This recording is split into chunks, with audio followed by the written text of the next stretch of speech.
Bonjour à tous et bienvenue sur le plateau de JT Bouv, installé au cœur du camp de base des aventuriers de l'Extrême. Au sommaire de notre journal ce soir, la victoire de l'Assana au Grand Prix de juillet, une rencontre avec des mordus de chevaux près de la forêt de Préau, une plongée dans les profondeurs des océans au centre de Nausicaa, et pour finir, l'organisation du camp de base de la Petite Bouvrie avec en point de mire le régime alimentaire des athlètes. Le jeune pilote Lassana a remporté pour la première fois de sa carrière le Grand Prix de juillet. Cette course prestigieuse s'est déroulée sous une chaleur écrasante sur les bords de la Seine.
Lassana, bonjour. Bonjour. Merci d'être venu nous parler de cette victoire sur le plateau de JT Bouv.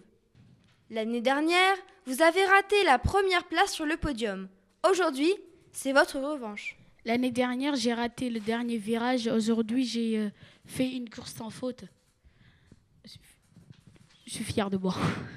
Partons maintenant à la rencontre d'Agathe qui va nous faire partager sa passion au domaine équestre des Hameaux. Un reportage de Margot Edeline. Bonjour, je m'appelle Margot Edeline.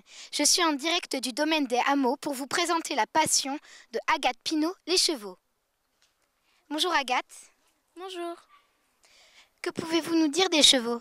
Les chevaux sont des êtres très dociles, du moment qu'on les traite avec amour et soin.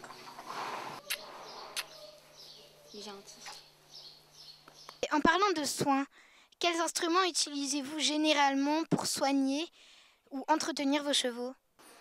On utilise des brosses, dont les trilles que l'on passe sur tout le corps en rond sauf les pattes, le bouchon que l'on passe sur tout le corps, la crinière et la queue, la brosse douce qu'on utilise comme le bouchon et pour finir le cure-pied pour curer les sabots du cheval.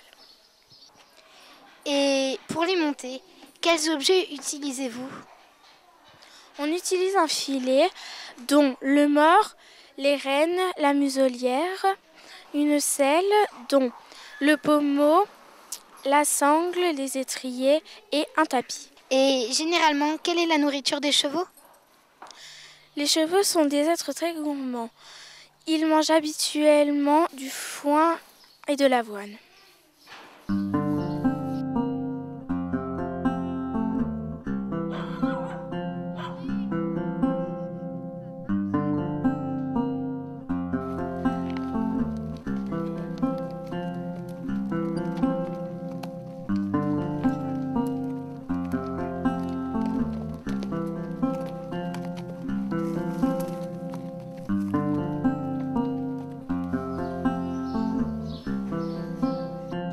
Merci pour ces informations très intéressantes, Agathe, et à vous, Laure, pour la suite de cette émission. Nausicaa sur les plages de la baie de Somme étudie l'univers océanique. Un reportage de Marianne et Mathilde pour aller plus loin dans les connaissances. Bonjour, nous avons visité Nausicaa. Ce centre accueille chaque année des milliers de visiteurs. Vous découvrirez notre prochain reportage des animaux marins qui viennent des 4 coins du globe. À Nausicaa, le dépaysement est au rendez-vous. Nous partons d'abord à la découverte des lions de mer de Californie, puis le voyage se poursuit avec les caméléons de Madagascar. Nous plongeons ensuite dans les profondeurs des fonds marins de notre littoral.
Dans la forêt immergée, nous sommes face au caïman immobile et pour finir, direction le sud où nous retrouvons les manchots du Cap.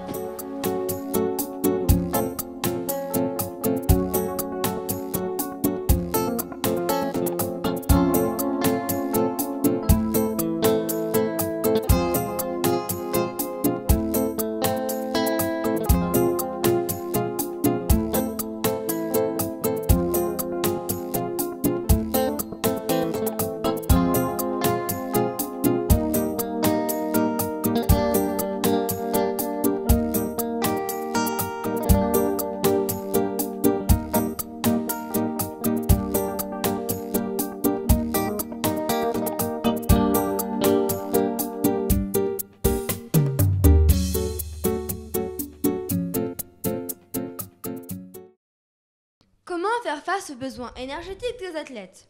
Louison, notre reporter, nous livre les secrets du régime de la petite Bouvry.